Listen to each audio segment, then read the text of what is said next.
दोस्तों, आज मैं जिस टॉपिक के ऊपर बात करना चाहता हूँ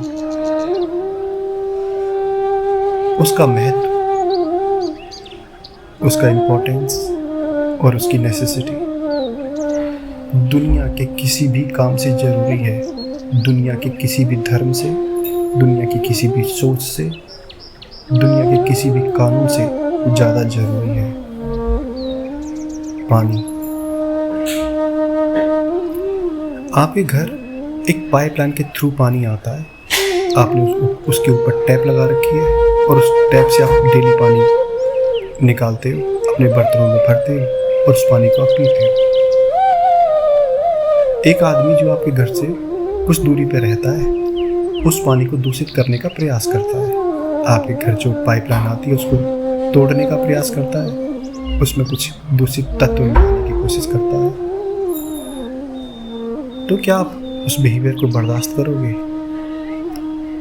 आप कोई भी हो, किसी भी रिलीजन को फॉलो करने वाले हो, मैं मानता हूँ आप उसको बर्दाश्त नहीं करोगे। आप उसके बारे में बात करोगे और आप उस बिहेवियर को रोकने का प्रयास करोगे, क्योंकि जल है तो जीवन है। यदि जल स्वस्थ है तभी तक आपका स्वास्थ्य अच्छा है, और यदि जल दूषित है तो आपका भी स्वास्थ्य ठीक नहीं रहेगा। आपकी हेल्थ आपकी सबसे ज़्यादा प्रायोरिटी होती है। आपका जीवन आपके लिए सबसे ज़्यादा प्रायोरिटी वाला है।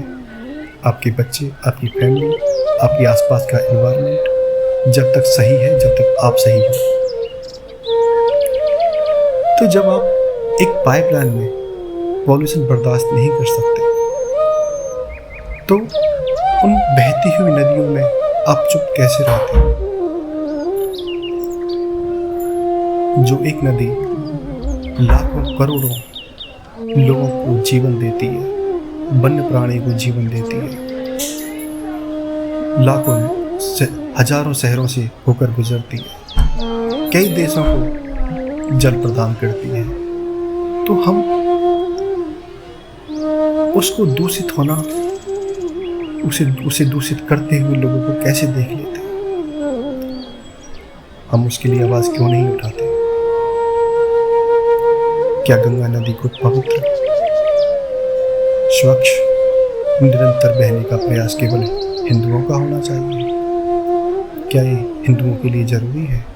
क्या ये मानवता के लिए जरूरी नहीं है? क्या ये जीवन के लिए जरूरी नहीं है? क्या आप दूषित पानी पीना चाहोगे? तो एक नदी के लिए आवाज केवल कुछ लोग ही क्यों उठाए?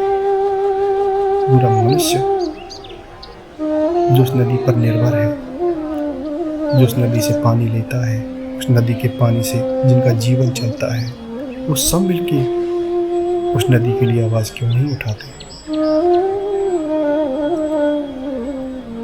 मैं गंगा नदी, यमुना नदी और ऐसी बहुत सारी नदी है जिनके बारे में बात कर रहा हूँ। मनुष्यों ने दूषित करने का, प्रदूषित करने का बहुत भरपूर प्रयास किया, और चुनिंदा लोगों ने इसके लिए आवाज़ उठाई।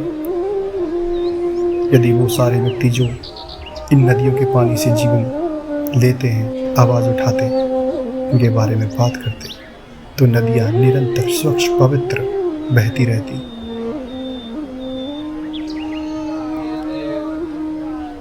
हम गंगा मैया की जय बोलते हैं। जय बोलने का मतलब ये नहीं कि वो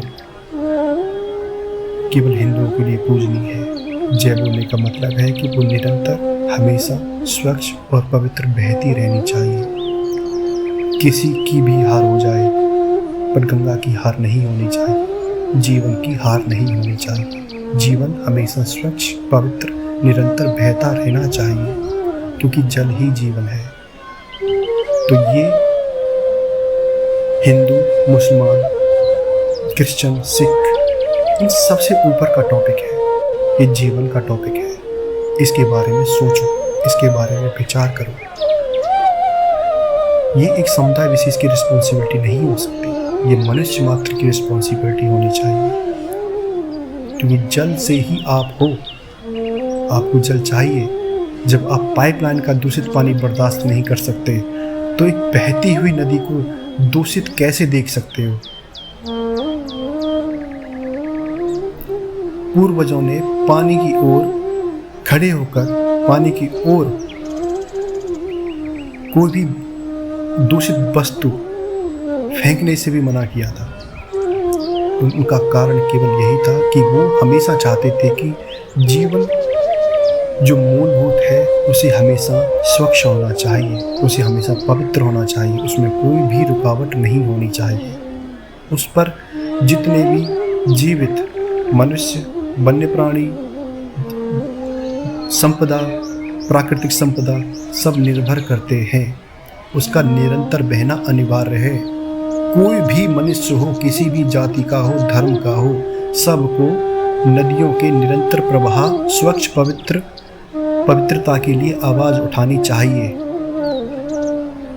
ऐसा कहने से काम नहीं चलेगा क्योंकि ये हिंदुओं के लिए पूजनीय है तो हिंदुओं की सी रिस्पॉन्सिबिलिटी है। नहीं, ये जीवन की मूलभूत चीज़ है जिसके बारे में आप सबको आवाज़ उठानी होगी। नमस्कार। आप इसके बारे में सोचें, चिंतन करें, लोगों से डिस्कस करें कि जीवन क्या है, जल क्या है, नदियाँ क्या हैं, और इस वीडियो को ज़्यादा से ज़्यादा शेयर करें जिससे सभी लोग, चाहे वो किसी भी जाति और धर्म का हो, नदियों के लिए आवाज़ उठा सके, उनकी पवित्रता के लिए, उनकी शुद्धता के लिए, उनके निरंतर बहने के लिए आवाज़ उठाए, एकजुट होकर आवाज़ उठाए, तभी जीवन बचेगा।